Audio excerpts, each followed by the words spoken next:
Everyone knew Seraphine Valeur was the most powerful woman alive. What no one knew was that she'd just made the one decision that could end the world. The Monaco Noir Pavilion existed in whispers and encrypted invitations. Built 3 stories beneath the glittering surface of Monte Carlo, it was where the untouchable came to play. No press passes, no guest lists that would ever see daylight, just obsidian walls, precisely angled lighting, and cars worth more than small nations. Seraphine descended the private staircase alone, her Louboutin heels clicking against black marble. She'd entered under the name Mara Lies, a ghost identity her security team maintained for moments like this. Moments when the CEO of Valeur Global Technologies needed to disappear. June heat pressed against the Mediterranean above, but down here, climate control kept the air at exactly 18 degrees Celsius, perfect for preserving million-dollar paint jobs, perfect for keeping powerful people comfortable while they made deals that would reshape markets. She moved through the crowd with practiced ease, tech moguls, oil dynasty heirs, a Saudi prince examining a Bugatti Divo, venture capitalists who'd funded regime changes in 3 countries. They all looked. Everyone always looked when Seraphine Valeur entered a room, even when they didn't know it was her. 43 cars gleamed under specialized lighting. A 1957 Ferrari 250 Testarossa, the only privately owned McLaren F1 LM, a Koenigsegg Jesko Absolut that could theoretically hit 330 mph, and in the center, under a spotlight that seemed to drink the darkness around it, sat a car she'd never seen before. Matte black, aggressive lines that suggested violence barely contained. No manufacturer badge, no model designation, just raw predatory beauty. The Echelon Wraith, a voice said beside her, American accent, educated but rough around the edges, one of 7 ever built. This one's special though, prototype 0, the one they built before they knew what they were making. Seraphine turned. He stood with his hands in his pockets, wearing a charcoal Tom Ford suit that fit like a weapon, dark hair slightly too long to be corporate, eyes the color of Arctic ice, mid-30s she calculated, fit but not gym-obsessed, watchful in the way dangerous men learn to be. What unsettled her wasn't his appearance. Handsome men were currency in her world, as common as oxygen. It was that he was looking at the car, not at her. In a room full of billionaires and power brokers, she was the only person he hadn't glanced at when she approached. "I've never heard of an Echelon Wraith," Seraphine said carefully. "Most people haven't. The company that built it went bankrupt 20 years ago, something about the founder dying in a research accident." He finally looked at her, and his gaze hit like a physical thing, assessing, knowing, utterly unimpressed by whatever he saw. They were trying to revolutionize automotive technology. Instead, they revolutionized how quickly investors can abandon a sinking ship. The name Echelon sent ice down her spine. Her father, Matthias Valeur, had run Echelon Industries, had died when their experimental energy project exploded, taking him and 17 researchers into oblivion. She'd been 19, studying economics at Cambridge, when she'd gotten the call. She'd built Valeur Global on the ashes of that company, pivoted from energy research to rare earth minerals, tech patents, anything that gave her control, anything that meant she'd never be vulnerable again. This man couldn't know that. The connection between Matthias Valeur and Seraphine Valeur was buried under layers of shell companies and legal restructuring. Unless he did know, unless that was exactly why he was here. "You know a lot about obscure car manufacturers," she said, keeping her voice neutral. "I know a lot about obscure everything." He extended his hand, cash and rook. She took it. His grip was warm, firm, and lasted exactly 1 second longer than professional. "Mara Lies." "No, you're not," he smiled, and it was like watching ice crack, dangerous and beautiful and inevitable. "You're Seraphine Valeur. You entered under false name because you're meeting someone here tonight. Someone who sent you a very specific invitation with a very specific piece of code embedded in it, code that referenced your father's final project." Every instinct screamed at her to walk away, to signal Marcus, her head of security, who was 3 blocks away with her team, to end this conversation before it became something she couldn't control. Instead, she heard herself say, "Who are you?" "Someone who's been looking for you for 3 months. Someone who knows that 5 days ago, your AI security division detected an anomaly in global energy consumption patterns, a signature that matches technology that died with your father. And someone who knows that in 48 hours, someone is going to activate that technology in a way that will crash every electronic system on this planet." Around them, the party continued. Laughter echoed, champagne flowed. A curator gestured enthusiastically at a Pagani Hugra's carbon titanium weave. "You're insane," Seraphine whispered. I'm desperate. Cashin's expression shifted, less predator, more prey. The person planning this is someone I care about deeply, someone brilliant and broken and convinced she's saving the world, and the only person who can stop her is you. Why me? Because she's your twin sister, and she's been hiding in your shadow for 28 years. The world tilted. Seraphine felt her carefully constructed reality crack like glass under pressure. She'd spent her entire life as Matthias Valeur's only child. Her mother, Celeste, had made that abundantly clear. One daughter, one heir, one chance to redeem the family name. That's impossible. It's DNA-verified fact. Cashin pulled out his phone, handed it to her.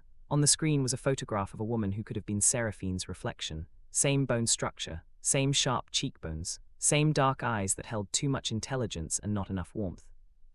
But different, harder, hungrier, like looking at herself through a broken mirror. Her name is Iskandra Noir, Cashin said quietly.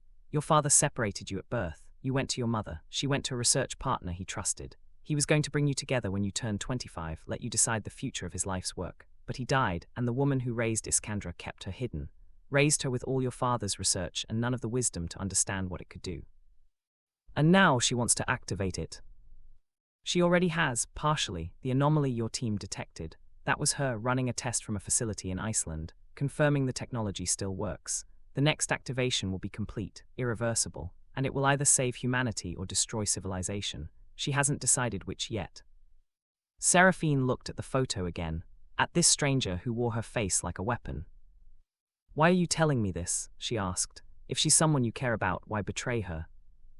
Cashin's expression was pure anguish, because caring about someone means wanting them to survive their own worst impulses, and because he hesitated, and for the first time she saw uncertainty in him, vulnerability, because I've spent 3 months studying you, your speeches, your decisions, the scholarship program you fund anonymously for daughters who lost their fathers too young. You're not the villain she thinks you are. What does she think I am? A thief, someone who stole your father's legacy and turned it into a corporate empire while she suffered in isolation. Someone who needs to be stopped. The words hit harder than they should have, because wasn't that exactly what she'd done? Built Valeur Global on the grave of Echelon Industries, turned tragedy into profit. I need proof, Seraphine said, more than a photograph. Meet me at Port Nix in Santorini. Tomorrow sunset, come alone. Cashin stepped closer, and she could smell cedar and something darker, gunpowder maybe, or the kind of expensive cologne that men wore when they were trying to hide what they really were.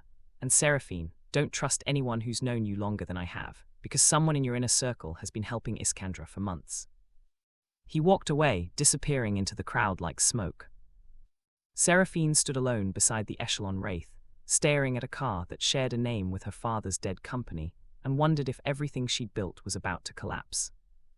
Her phone buzzed. Marcus, her security chief. Movement detected in your Zurich facility. Level 7 archives, your biometric signature, but you're in Monaco, advising immediate lockdown. Level 7, where her father's research was buried. Where no one should have access except her. Seraphine looked at the photo Cashin had left on his phone, the sister she'd never known existed, and felt the first tremor of genuine fear. What would you do if someone told you your entire life was built on a lie? Drop your thoughts below. Seraphine's jet touched down in Zurich at 4:47 a.m. She'd left Monaco without telling anyone except Marcus, which meant her assistant would be frantically rearranging meetings, and her board would be wondering why their CEO had vanished mid-negotiation on a tech merger worth $4 billion. She didn't care. The drive to the Oryx vault took 90 minutes through Swiss countryside that looked like a postcard, mountains gilded with dawn light, villages that hadn't changed in centuries, cows with actual bells. Seraphine saw none of it. She was reviewing the security footage Marcus had sent. Level 7 breach, 3:47 a.m. Authorization code, hers. Biometric scan, her retina, her fingerprint, her voice pattern reading exactly right on all 3 security gates. But she'd been in Monaco. She had location data, credit card receipts, security camera footage from 3 different establishments. Which meant someone had cloned her biometrics perfectly, not approximately, not close enough to fool automated systems, perfectly. The Oryx vault didn't appear on any map. Built into a Cold War bunker that Switzerland officially claimed had been decommissioned, it held the accumulated knowledge and power of Valeur Global. Server farms that managed supply chains, climate models governments paid billions to access. geological surveys showing rare Earth deposits before anyone else knew they existed. And level 7, her father's research, the technology that had killed him. Diane Morgrave met her at the main gate. Diane was 56, brilliant, ruthless in contract negotiations, and had been Seraphine's COO for 8 years. If Seraphine had friends, which she didn't because friends were liabilities, Diane would have been the closest thing. "I expected you'd come," Diane said, falling into step beside her as they passed through biometric scanners. She wore Armani and pearls and the expression of someone who'd seen worse and survived. "The intrusion is concerning." Concerning is what we call a market dip. This is an existential threat. Seraphine's heels echoed on titanium floors as they descended. Who else knows? "Just security. I kept it contained. If word gets out that someone can spoof your biometrics. Every board member, investor, and competitor will question whether they're dealing with me or an imposter.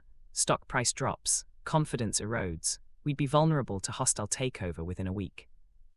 They reached level 7. The security logs showed 47 minutes of access. File downloads totaling 847 gigabytes. Every scrap of research Matthias Valeur had conducted on Project Echelon. "Pull the surveillance feed," Seraphine ordered. "I want to see who walked through that door." The footage loaded. A woman entered at 3:47 a.m., moving with purpose. Dark hair pulled back in the exact style Seraphine preferred. A Givenchy pantsuit Seraphine owned. Even the way she walked, efficient, no wasted movement, was identical. When the woman turned toward the camera, Seraphine felt reality crack. It was her face, not similar, not a good facsimile. Her actual face, down to the small scar on her left eyebrow from a fencing accident at 14, down to the way she held her jaw when concentrating. "Jesus Christ," Diane breathed. Seraphine said nothing. She was thinking about Cashin Rook's words, about a twin sister raised in isolation, about DNA that could be sequenced, biometrics that could be copied if you had the right sample. About a woman who believed Seraphine had stolen everything she was owed. "I need you to do something," Seraphine said quietly, "and you're not going to like it." "When do I ever like your requests?" "Run a full genetic analysis, my DNA versus whoever this is. I need confirmation of something impossible." Diane studied her face. 8 years of working together meant Diane could read Seraphine better than most. "What did you discover in Monaco?" "That my father kept secrets, big ones, and they're about to destroy everything we've built." Seraphine turned away from the screen, from her own face staring back at her like an accusation. "How long for the analysis?" 18 hours if we use the private lab, longer if we go through official channels." "Private lab and Diane," Seraphine met her eyes. "Don't trust anyone else with this, not security, not the board, no one." "You think we have a mole?" "I think we have something worse. I think we have someone who believes they're the rightful heir to Valor Global, and they've been planning this for years." After Diane left, Seraphine stood alone in level 7, surrounded by her father's ghost. She'd been here only once before, the day after his funeral, when she'd been 19 and furious, and determined to understand what had killed him. The research had been beyond her understanding then. Energy systems that violated thermodynamics, quantum field manipulations, mathematics that looked like poetry written in numbers. She'd buried it all, locked it away, built a company on safer ground, minerals, manufacturing, patents for incremental improvements to existing technology. Safe, controlled, hers. But Matthias Valeur hadn't been a safe man. He'd been a visionary who'd wanted to change the world, who'd seen scarcity as humanity's greatest enemy and believed he could engineer abundance. Project Echelon, free energy for the entire planet. It sounded beautiful until you read the test results, the cascading failures, the way the quantum field had collapsed and taken 17 people with it. Her father had died trying to save the world. What if her sister was trying to finish his work? Seraphine's phone buzzed. "Unknown number," she answered.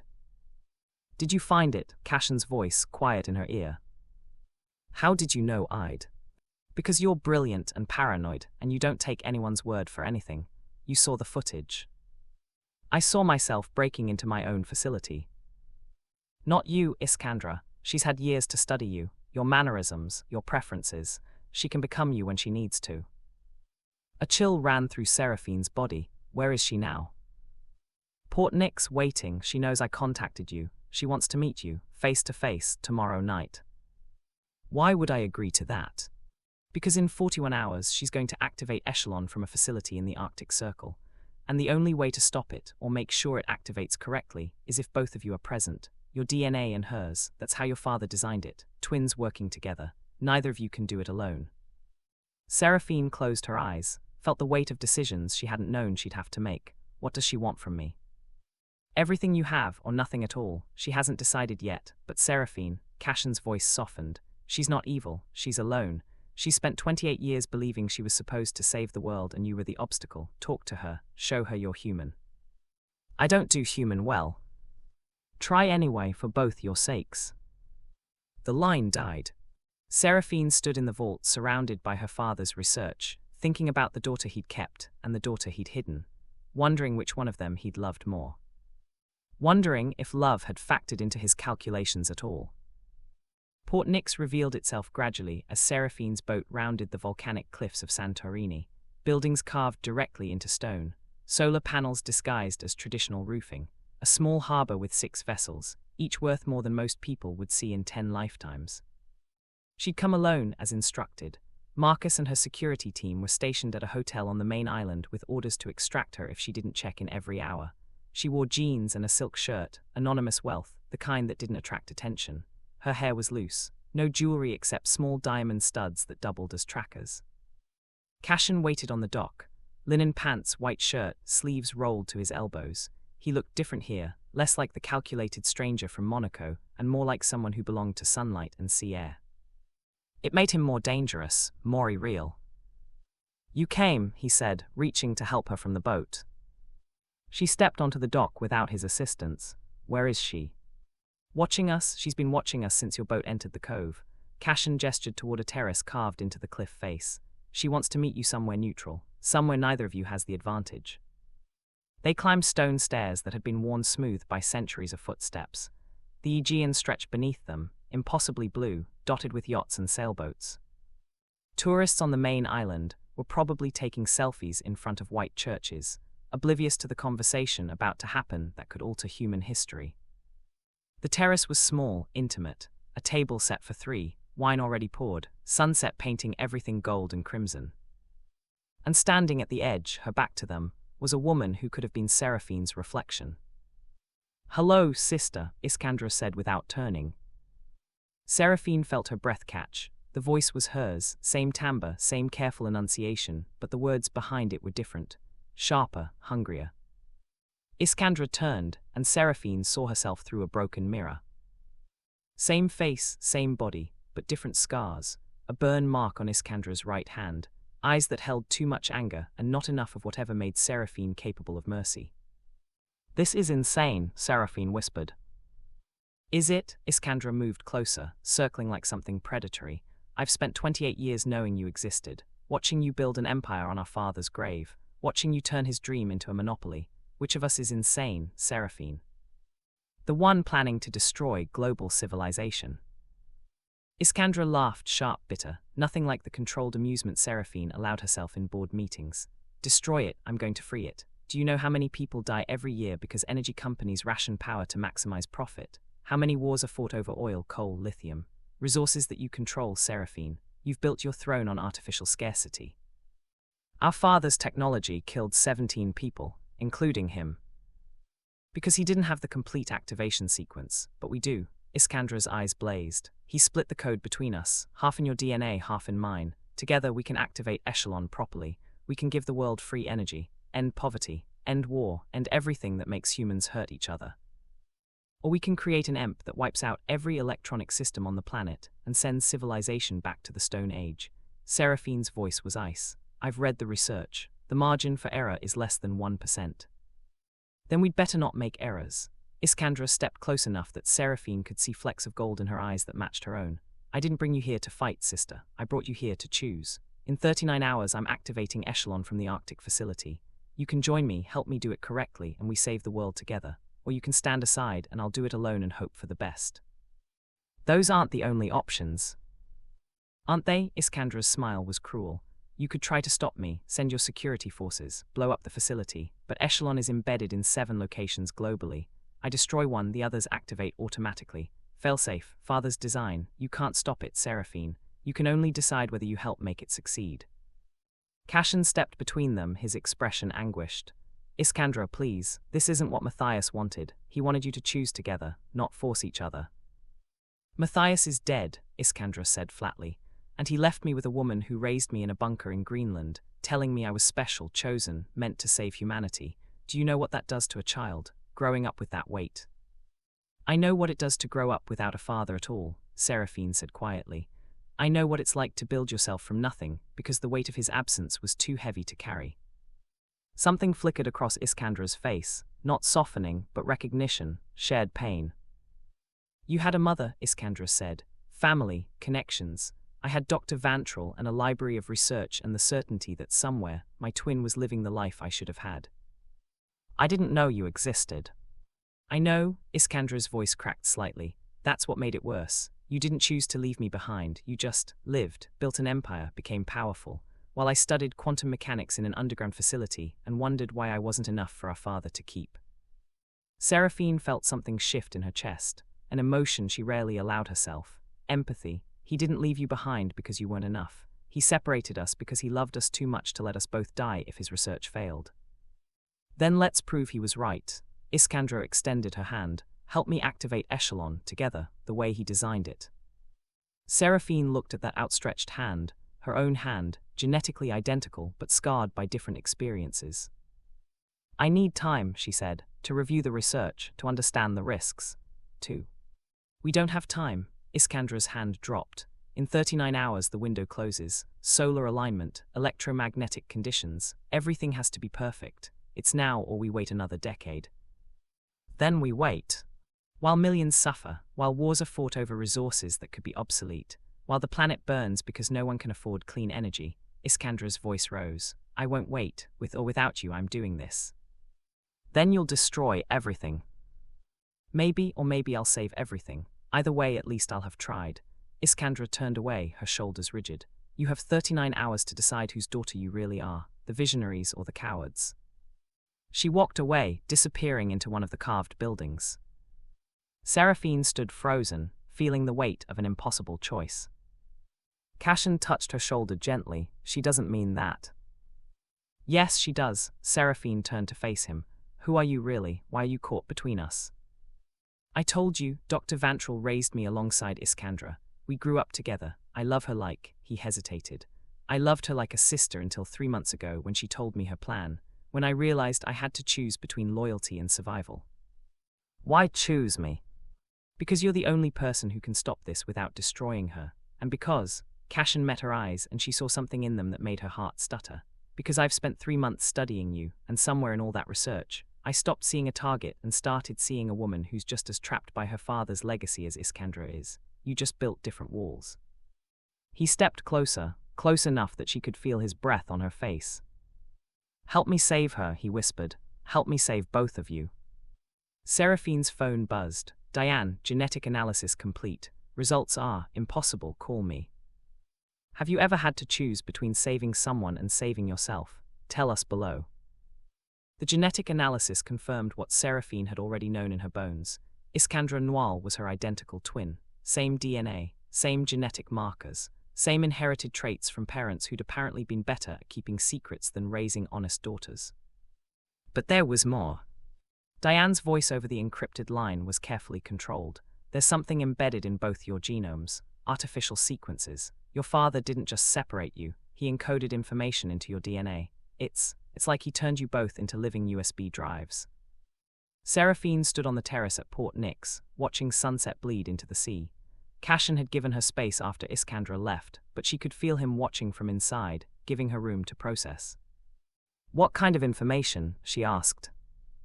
Activation codes for Echelon, half in you, half in her, but it's more complex than that. The codes are designed to be read together simultaneously, like a quantum encryption key that requires both halves to unlock. Separately, they're meaningless. Together, Diane paused. Together, they could either initialize the most revolutionary technology in human history or trigger a catastrophic failure.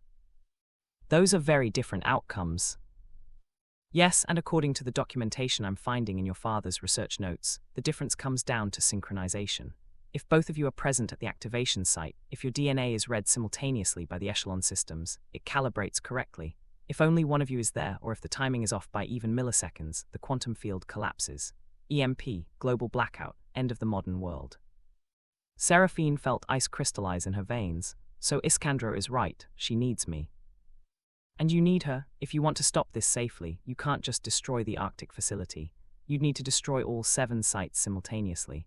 And according to the failsafe protocols your father built, destroying any site triggers automatic activation at the others. It's a dead man's switch on a planetary scale. Jesus Christ, Seraphine closed her eyes. He didn't build a gift for humanity. He built a gun pointed at civilization and handed us the trigger. Or he built a test to see if his daughters could work together when the stakes were absolute. After the call ended, Seraphine found Cashin in a room filled with screens showing global data feeds, energy consumption patterns, satellite imagery, market fluctuations. He was tracking something, his face illuminated by blue light. The Arctic facility is the Echelon crater, he said without turning.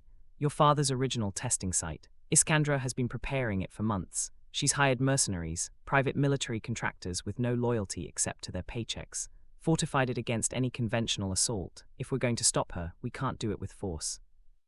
We're not stopping her. Seraphine moved to stand beside him. We're joining her. He turned, surprise flickering across his face. You believe her. I believe the science, and I believe that doing nothing guarantees disaster. At least if I'm there, I can try to control the outcome. She met his eyes. But I need to understand who you really are, why you're so invested in this. Cashin was quiet for a long moment. Then he pulled up a file on one of the screens. A photograph of a woman in her 50s, sharp-eyed and intelligent, standing in front of equipment Seraphine recognized from her father's research. Dr. Alara Vantral, he said. My mother, she was Matthias's research partner, the one he trusted to raise Iskandra. She spent 28 years in that Arctic facility, teaching your sister everything she knew, preparing her for a destiny that, his voice cracked, that consumed her completely. Where is she now? Dead 6 months ago, cancer, and with her dying breath she made Iskandra promise to finish the work, to activate Echelon, to prove that all those years of isolation meant something. Seraphine felt unexpected sympathy. And you? I was the child of a research assistant who died in the original Echelon explosion. My mother took me in, raised me alongside Iskandra. We were close, more than siblings. Almost, he stopped, looked away. I thought I understood her, thought I could help her grieve our mother's death in healthy ways, but she'd been preparing for this her entire life. Grief just gave her permission to stop waiting. Do you love her? I do, but not the way she wanted. Cashin turned back to Seraphine. She wanted me to stand beside her when she activated Echelon, to be her partner in reshaping the world, but I couldn't, because I'd started researching you, trying to understand the enemy she'd been taught to hate, and what I found was... He stepped closer, too close, close enough that Seraphine could see the pulse beating in his throat. I found a woman who built an empire not out of greed, but out of fear, who funds scholarships for orphan girls because she remembers what it felt like to lose a father, who releases clean energy patents for free in developing nations even though it costs her company billions, who visits her father's grave every year and leaves white orchids because they reminded him of his research, pure, complex, beautiful, fragile. Seraphine's breath caught. How do you know about the orchids? I've been watching you for 3 months, following you, learning you, trying to understand how someone could be both the monster Iskandra described and the woman I kept finding evidence of. He touched her face gently. You're not who she thinks you are. I'm exactly who she thinks I am, Seraphine whispered. I built Valor Global on our father's failure. I turned tragedy into profit. Everything she said about me is true. But incomplete, truth without context is just another kind of lie. Cashin's thumb traced her cheekbone. You're not the villain in this story, Seraphine. Neither is she. You're both just daughters trying to honor a father who loved you enough to break both your hearts. She should step back, should maintain professional distance, should remember that this man had been loyal to her sister for decades and might still be. Instead, she kissed him. It was brief, desperate, the kind of kiss that happens when you realize the world might end and you've spent too long being untouchable. When she pulled back, his expression was devastated. I can't, he said. Iskandra doesn't own you, doesn't get to decide who you care about. Seraphine forced steel into her voice even though something in her chest was cracking. But you're right, this complicates everything. Forget it happened. I don't want to forget it. Then file it away for after we save the world. Or don't. Either way, we have 36 hours to figure out how to activate Echelon without destroying civilization. Personal feelings are a luxury we can't afford. She walked away before he could respond, before she could do something stupidly human like cry. They flew to the Arctic Circle separately, Seraphine in her corporate jet with Marcus and a security team, Cashin with Iskandra in a private transport that landed at the Echelon crater 2 hours before Seraphine arrived. The facility was exactly as brutal as she'd imagined. A massive crater carved into permafrost, surrounded by modular buildings that looked designed to withstand nuclear winter. The original testing site where her father had died, now repurposed by her sister into the launch point for a global revolution. Or apocalypse. Hard to tell which. Iskandra met her at the landing pad, flanked by 2 mercenaries carrying assault rifles. She wore tactical gear and an expression of grim satisfaction. "You came," she said. "Did I have a choice?" "Everyone has a choice. You chose correctly." Iskandra gestured toward the main building. "The activation window opens in 4 hours. We need to prepare. The synchronization process is complex." They walked through corridors lined with equipment that hummed with barely contained power. Seraphine recognized some of it from her father's research: quantum field generators, energy amplifiers, systems designed to tap into the fundamental forces of reality and bend them to human will. It was beautiful, terrifying, absolutely insane. "Did you ever wonder why he chose us?" Iskandra asked quietly. "Why he embedded the codes in our DNA instead of writing them down somewhere?" "Because he wanted to make sure we'd have to work together, that neither of us could do it alone. Or because he knew that the only people he could trust with this power were the ones who shared his blood, his vision, his understanding that scarcity is the root of all human suffering." Iskandra stopped in front of a massive door marked with biohazard symbols. "What we do in the next few hours will determine whether humanity transcends its limitations or burns in them." "No pressure, then." Iskandra almost smiled. "You're funny, I didn't expect that. In all my research, you always seemed so cold, controlled. You built an image of me from public appearances and board meetings, not exactly representative of my personality." "What is representative?" Seraphine considered. "I'm terrified most of the time. Of failure, of vulnerability, of becoming irrelevant. I built Valeur Global not because I wanted power, but because I was afraid of being powerless. Everything I've done, every ruthless decision, every calculated move, it all comes from the 19-year-old girl who got a phone call that her father was dead and realized she was utterly alone." Iskandra's expression softened fractionally. "I know that girl. I've been her for 28 years. The door opened. Beyond it, the Echelon core, a massive spherical chamber lined with what looked like crystallized light.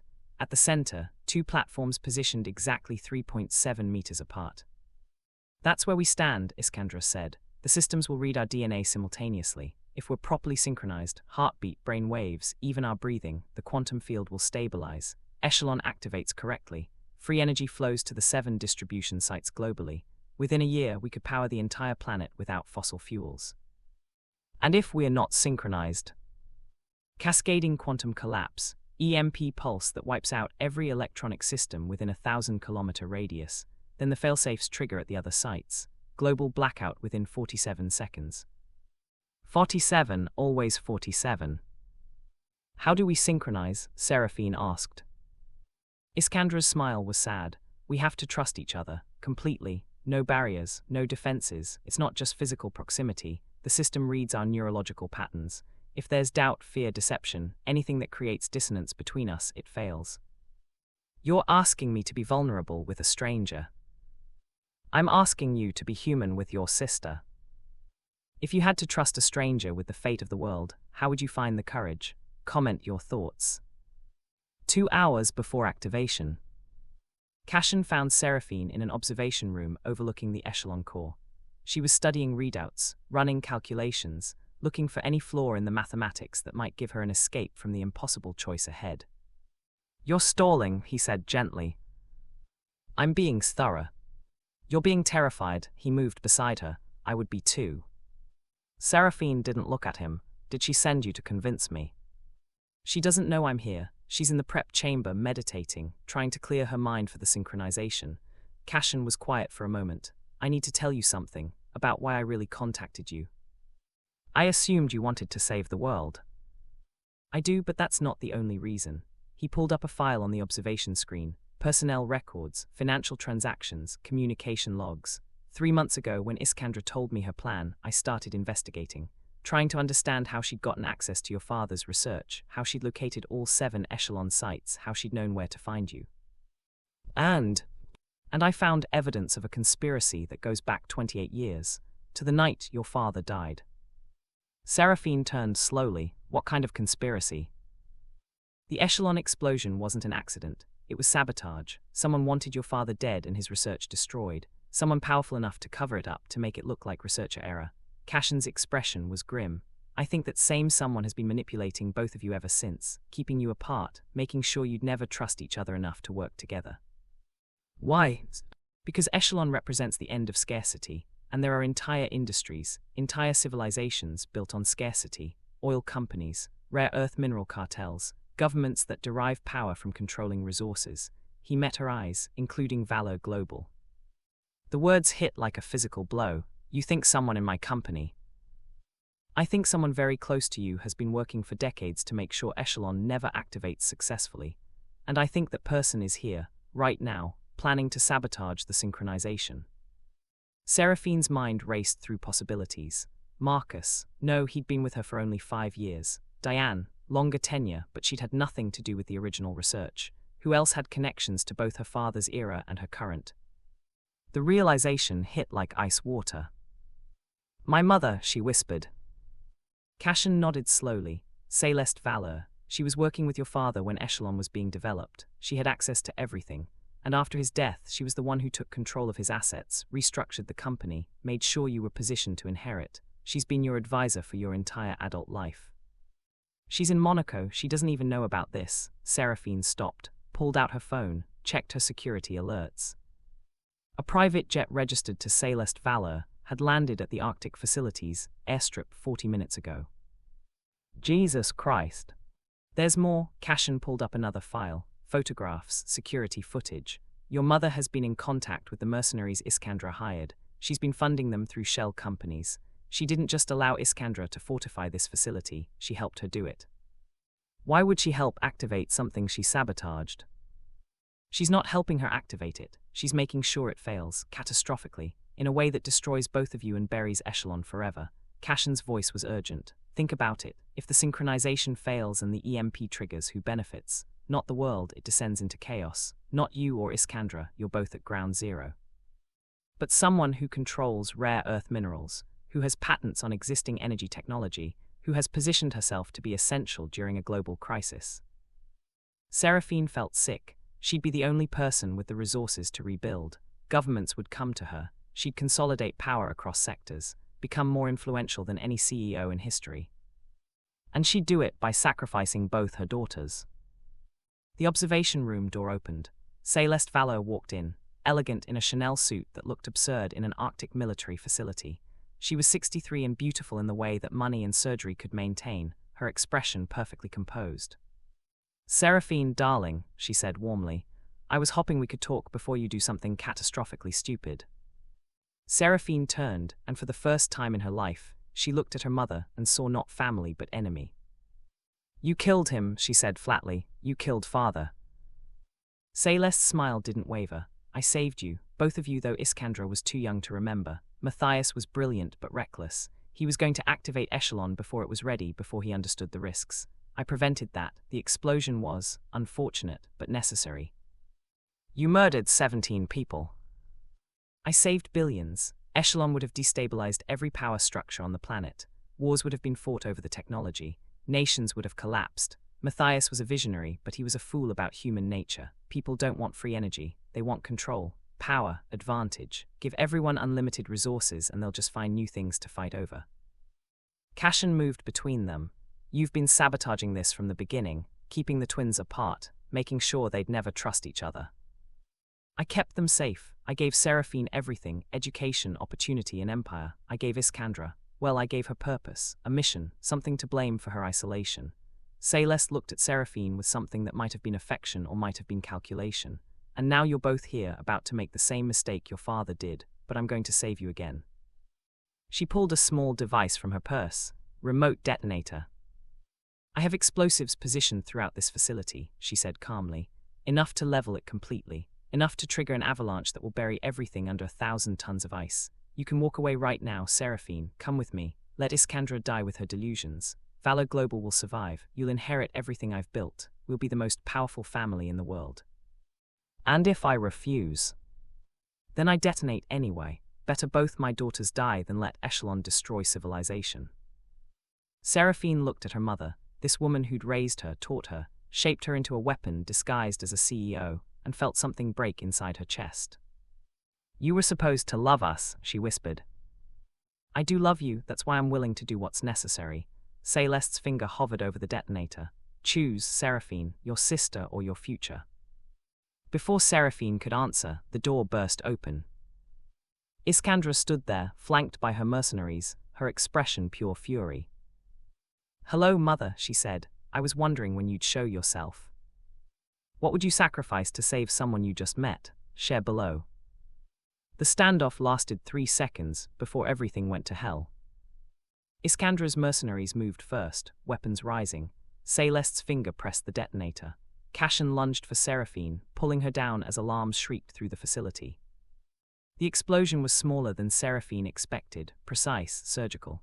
It took out the observation room's outer wall, sending Arctic wind howling through the gap. Emergency systems activated. Blast doors slammed shut, separating the Echelon core from the rest of the facility. When Seraphine looked up, Celeste was gone, so was Iskandra. They're in the core chamber, Cashin said, pulling her to her feet. His face was bleeding from a cut over his left eye. Iskandra activated the lockdown. She's starting the sequence early. Without me. She thinks she can do it alone. She's desperate and angry and convinced your mother sabotaged everything. He gripped her shoulders. Seraphine, if she activates Echelon without proper synchronization. Global EMP, I know. Seraphine was already moving toward the blast doors. How do I get in? You can't, the lockdown is absolute. She sealed herself in with your mother. Cashin pulled up a tablet showing security feeds. The core chamber. Iskandra standing on one platform, her hands already interfacing with the quantum field generators. Celeste on the other platform, looking serene and untouchable. What is she doing? Seraphine demanded. Trying to force a 2-person activation. She's using your mother's DNA instead of yours. But it won't work. Celeste doesn't have the encoded sequences. It'll read as a failed synchronization and trigger the collapse. On screen, the Echelon core was already glowing, crystallized light pulsing in patterns that hurt to look at. Energy building toward a threshold that would either save the world or end it. Seraphine's mind raced through options. The blast doors were titanium, designed to withstand a nuclear strike. There was no way through them in time, no way to stop what was happening. Unless... The other activation sites, she said. You said there are 7 globally. If one activates, can we shut it down from another site? Theoretically, yes. The failsafe system is networked. If you could reach another facility and interface with the quantum field there, you might be able to override the activation here. But the nearest site is in Macau. You'd never make it in time. How long do we have? Cashin checked his tablet. 97 minutes until the activation window closes. After that, the quantum field destabilizes on its own. Controlled collapse or catastrophic failure. Either way, it's over. 97 minutes to cross half the planet. Seraphine pulled out her phone, called Marcus. I need the jet prepped for immediate departure. Route to Macau, fastest possible speed. Tell the pilots to violate every safety regulation if they have to. Ma'am, we're in the Arctic Circle. Pre-flight in these conditions. Now, Marcus. She ended the call, looked at Cashin. Come with me. Iskandra is about to destroy herself and everyone within 1,000 kilometers unless we stop her. You can stay here and die with her, or you can help me save her. Choose. He chose. They ran. The flight to Macau was a nightmare of turbulence and terror. Seraphine spent it connected to Diane via encrypted video, having her COO walk through every file in Matthias Valeur's research, looking for anything that might help. The Celestine Causeway facility is smaller than the Arctic site, Diane said, her face pixelated from the satellite connection. It was designed as a distribution hub, not a primary activation point, but the quantum field generators are identical. If you can interface with them using your DNA sequence, you should be able to access the network system. Should. This is experimental technology your father invented and never successfully tested. I'm working with theories and math that might be completely wrong. Comforting. The Celestine Causeway wasn't on any map.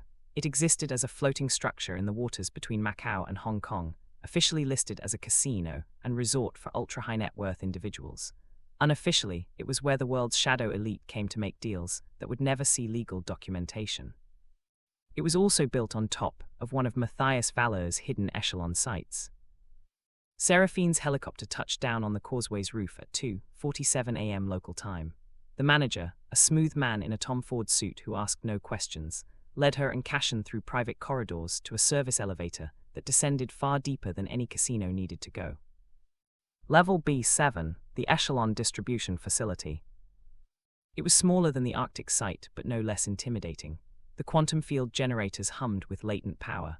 At the center, a single platform surrounded by holographic displays showing real-time data from all 7 sites, including the Arctic, where Iskandra's activation sequence was 73% complete. "How do I stop it?" Seraphine asked. Cashin pulled up the interface. "You need to create a competing signal. Use your DNA to initialize a counter-sequence that disrupts the quantum field synchronization. It'll force a controlled shutdown instead of letting it progress to full activation." "What happens to Iskandra?" "The energy discharge will be significant, not fatal, but she'll be unconscious for days, maybe weeks." "And if I don't do this?" "She reaches 100% in 14 minutes. The synchronization fails because she's using the wrong second person. EMP triggers. Civilization ends." Seraphine stepped onto the platform, felt the generators respond to her presence, reading her DNA, recognizing the sequences her father had encoded into her genome 28 years ago. On the display, she could see the Arctic facility, see Iskandra standing on her platform, her face determined and desperate, see Celeste watching with cold calculation. "I'm sorry," Seraphine whispered to the sister she'd just met, to the twin she'd never had the chance to know. She initiated the counter-sequence. The generators screamed, energy cascaded through the network system. On the display, the Arctic facility's readings spiked, then plummeted. And then the screens went dark. "What happened?" Seraphine demanded. Cashin was frantically working the controls. The network collapsed. All 7 sites went offline simultaneously. "It's not a shutdown, it's a complete system failure." "You said that wouldn't happen."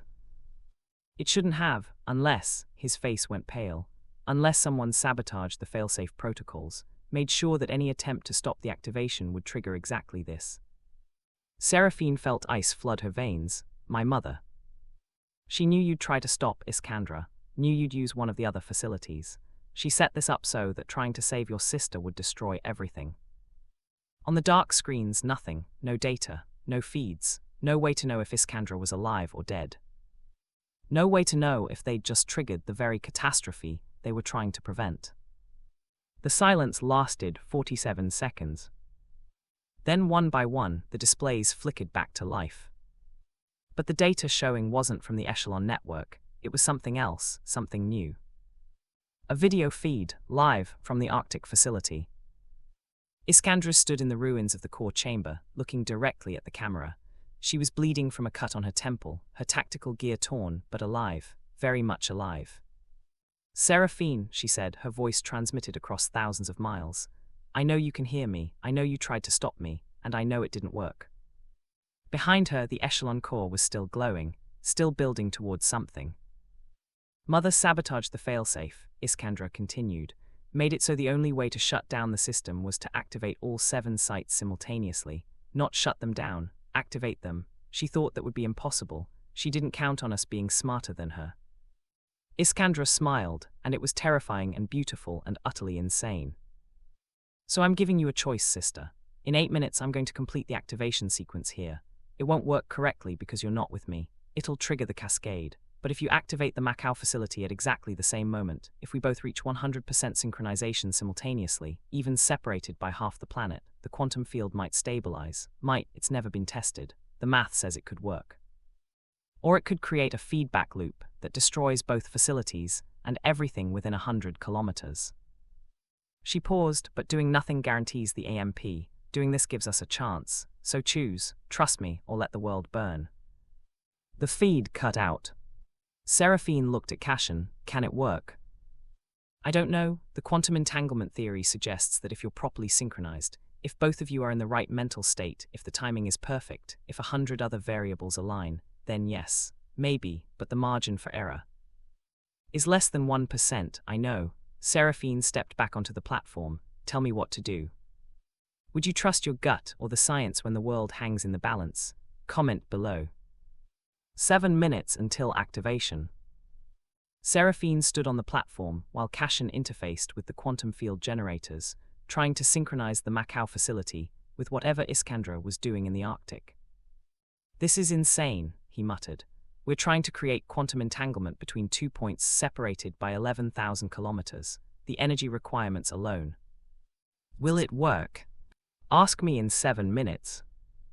Seraphine's phone buzzed. A text from an unknown number. Don't do this. Come home. We can rebuild. Mother. She deleted it without responding. Another message. She doesn't love you. She loves the idea of you. The martyr, the savior. Don't die for her fantasy. Delete.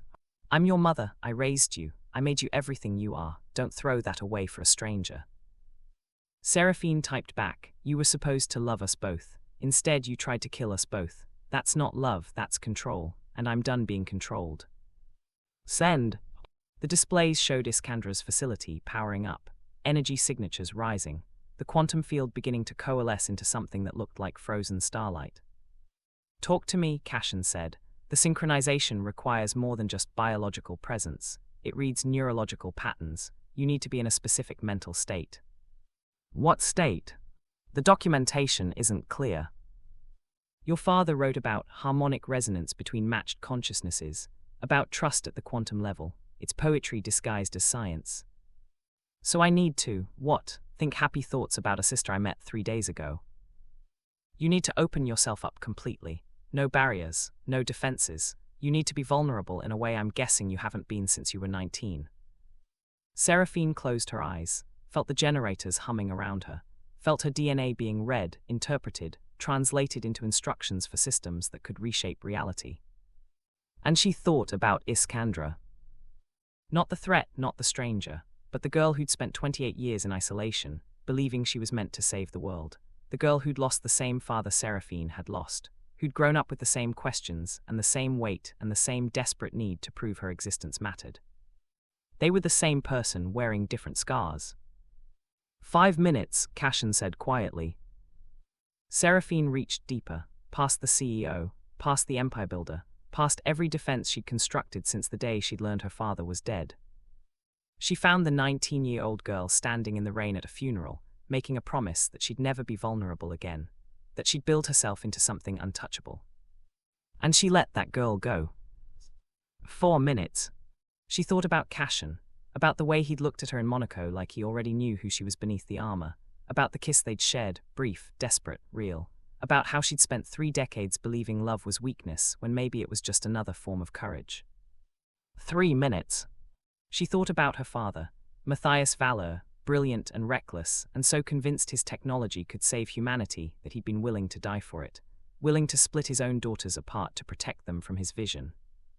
Had he known what it would cost?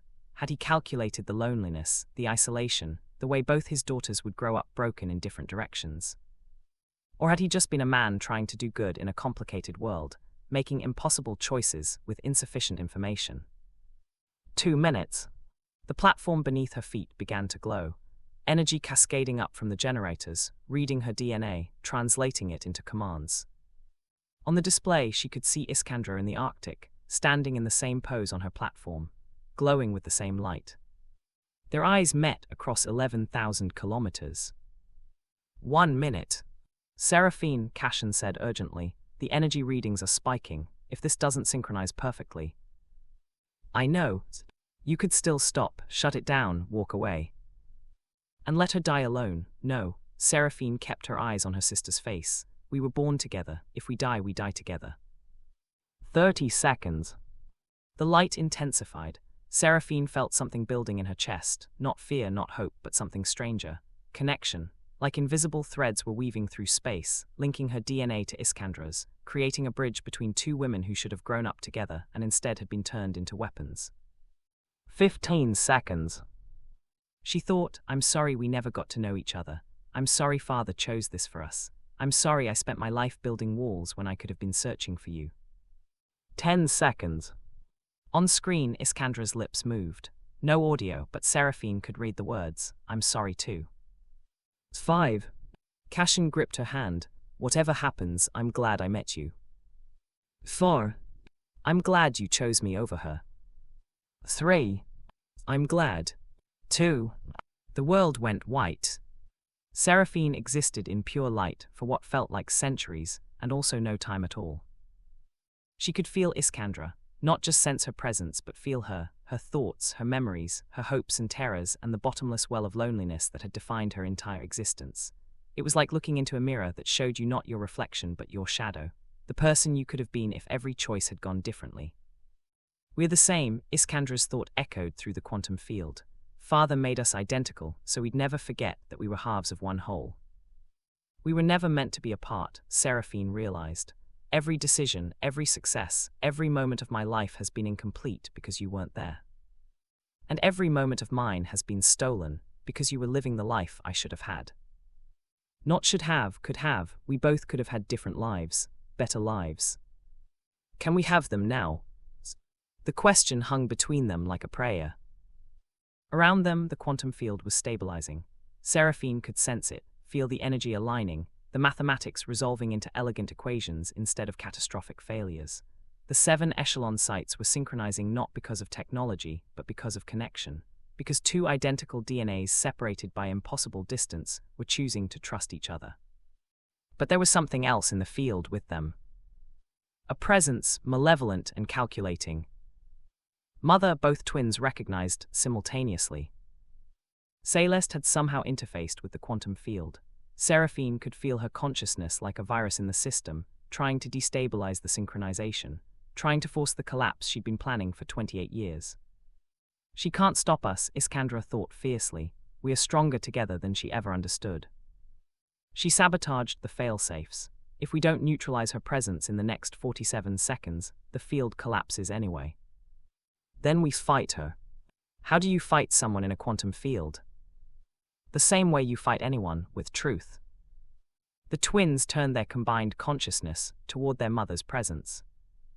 Celeste was fear, not afraid herself but made of fear, the fear of loss, the fear of irrelevance, the fear that if scarcity ended, there would be no need for people like her, people who derived power from controlling what others needed. You killed Father because you were afraid, Seraphine sent the thought like an arrow, not because he was wrong, but because he was right. Because free energy meant the end of your control.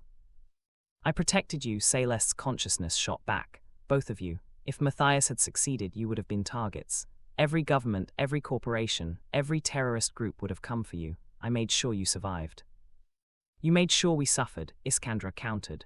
You could have brought us together, raised us as sisters. Instead, you weaponized our separation, made us hate each other so we'd never question why we were apart. I gave you both purpose. Seraphine built an empire. You prepared to save the world. Without me, you would have been ordinary girls with an unremarkable father. The quantum field shuddered. Celeste was trying to override the synchronization, flooding the system with chaotic energy patterns designed to disrupt the harmonic resonance between the twins. She's going to collapse it, Cashin's voice cut through the light. He wasn't in the field with them, but he was monitoring from outside, and his presence was an anchor. You have to push her out. We can't, Seraphine realized with horror. She's using her own DNA. She was Father's wife. There's enough genetic similarity that the system recognizes her as valid input. Then we use that, Iskandra said. We don't fight her, we absorb her. What? The field synchronizes matched consciousnesses. We are identical. She's similar. If we can accept her, truly accept her, flaws and fear and all the ways she hurt us, we can incorporate her presence instead of letting it destabilize us. That's insane. This whole thing is insane. Do you have a better idea? Seraphine didn't. Together, the twins reached for their mother's consciousness, not to expel it, but to embrace it. They felt her shock, her resistance. She'd expected them to fight to try to overpower her. Instead, they opened themselves completely, showed her every moment of loneliness, every decision made from fear, every time they'd chosen control over connection, because she taught them that vulnerability was death. This is what you did to us, they showed her. This is who we became because of you. And beneath that, but we forgive you anyway. The quantum field blazed, Celeste's consciousness fragmented, unable to maintain its coherent malevolence in the face of unconditional acceptance. She tried to hold on to her fear, her control, her certainty that she'd been right. But the twins' combined presence was too strong, too unified, too absolutely certain that love, messy, complicated, painful love, was stronger than fear. Celeste's presence dissolved, not destroyed but transformed, integrated into the field as a whisper rather than a scream. And the Echelon network activated. Seraphine came back to consciousness on the platform in Macau, gasping like she'd been drowning. Cashin caught her as she collapsed, his face wet with tears she hadn't seen him shed. "It worked," he whispered. "Jesus Christ, it actually worked." Around them, the generators were glowing with steady, harmonious light.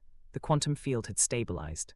Energy was flowing from all 7 Echelon sites, not as a weapon, but as exactly what Valeur had designed it to be.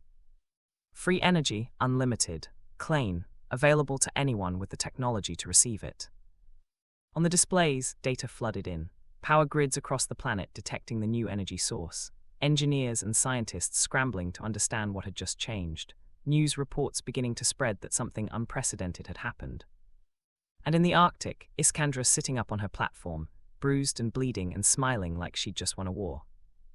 Their eyes met across the video feed. "We did it," Iskandra said simply. "We did," Seraphine agreed. "What happens now?" Seraphine looked at Cashin, who was monitoring global responses, at the data showing energy companies panicking, governments convening emergency sessions, markets frozen in confusion. "Now," she said, "we deal with the consequences." 3 months later, Seraphine stood in the lobby of Valeur Global's headquarters in Geneva, watching protesters through the floor-to-ceiling windows. They'd been there for 6 weeks, ever since Echelon had gone live. Some were angry, shareholders who'd lost fortunes when energy stocks crashed, workers in fossil fuel industries whose jobs had evaporated, governments furious at the loss of geopolitical leverage. Others were celebrating, climate activists, developing nations that suddenly had unlimited power, engineers who saw the beginning of a new technological age. "It's chaos," Diane said beside her. The COO looked exhausted. She'd been managing the fallout for months. 23 countries have declared Echelon an act of economic warfare. 17 have filed lawsuits. The UN is debating whether to classify you and Iskandra as terrorists or visionaries. "What do you think we are?" Seraphine asked. Diane considered. "I think you're 2 women who changed the world without permission. History will decide whether that was heroism or hubris." Seraphine's phone buzzed. "Iskandra, ready for our video call with the G20. They're very angry." Seraphine smiled. "Let them be angry, we're not apologizing." "Damn right we're not, see you in 5. The relationship with her twin was still strange. They'd spent 28 years apart. 3 months of daily video calls and shared crisis management didn't undo that separation. But they were learning each other, finding the rhythms of sisterhood that should have been instinctive but had to be carefully constructed. Iskandra had moved into one of the Echelon facilities, the one in Patagonia, which she'd converted into a research center. She was working on applications for the free energy, ways to distribute it equitably, solutions to the disruptions they'd caused. Seraphine was doing damage control, restructuring Valeur Global, pivoting from rare earth monopoly to technology distribution, trying to manage a global transition that was happening too fast for existing systems to handle gracefully. And in the middle of all of it, there was Cashin. He appeared in the lobby doorway, carrying 2 cups of coffee and wearing the suit she'd bought him because he kept showing up to important meetings in tactical gear.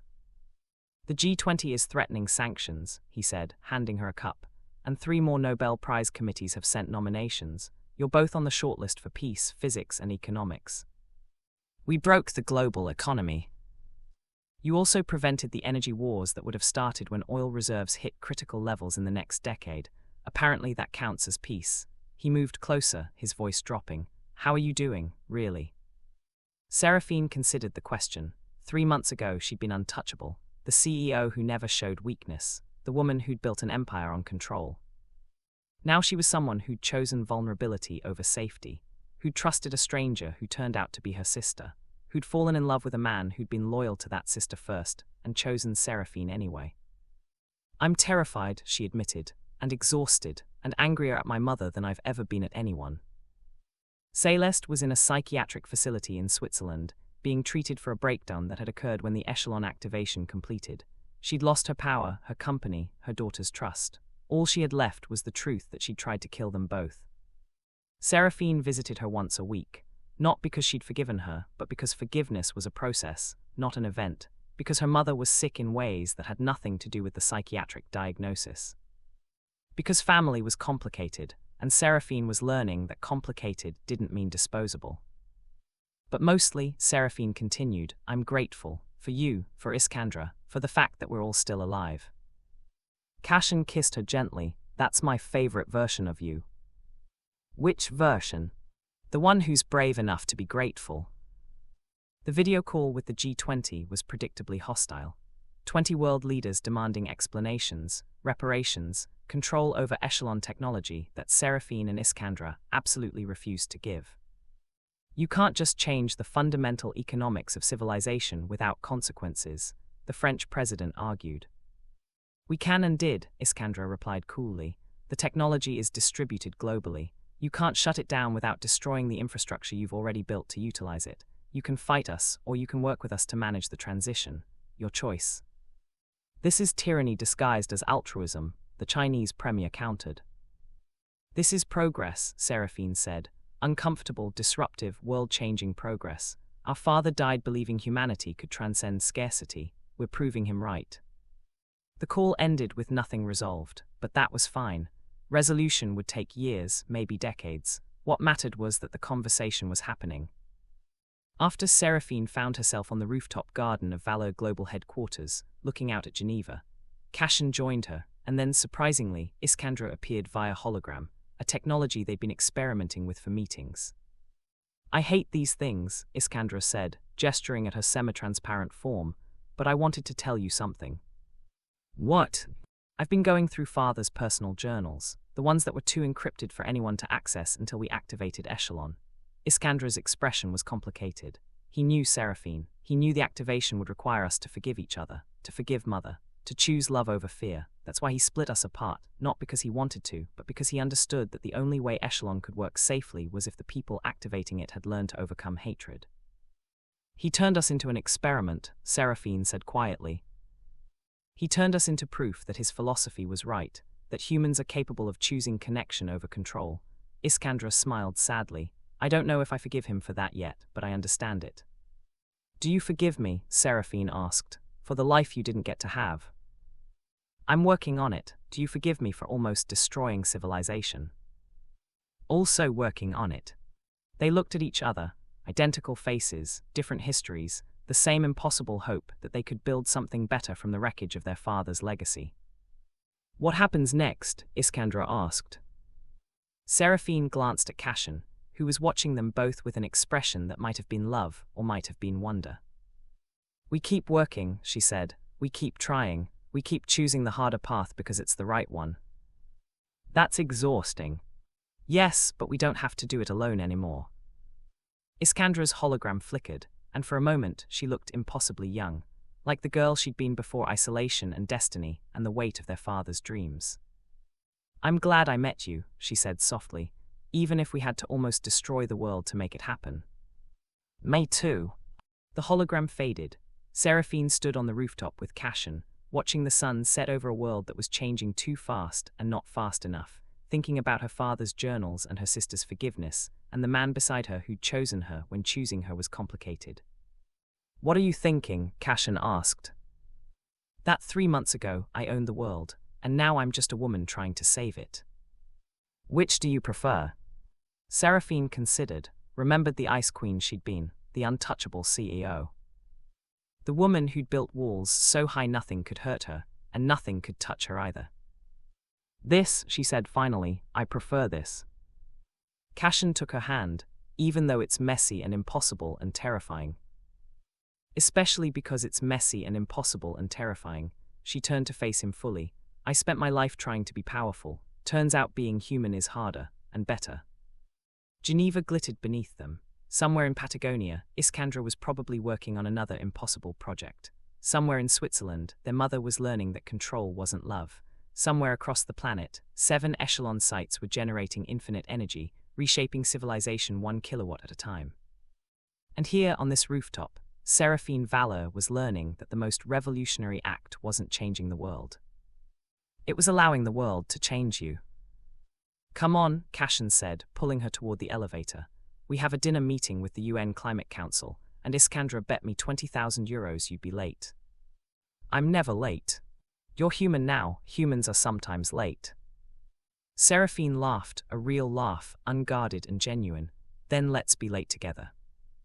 They descended into the building, into the chaos of a world being remade, into a future that was uncertain and impossible, and absolutely worth fighting for. Behind them, the sun set on the old world. Ahead, something new was being born. What would you do if you had to choose between power and love, between control and connection, between being untouchable and being human? Share your thoughts below. We read every comment, and your perspective might help someone else who's struggling with the same impossible choices. Thank you for watching. If this story moved you, please like, subscribe, and share it with someone who needs to remember that being vulnerable isn't weakness, it's the bravest thing we can do.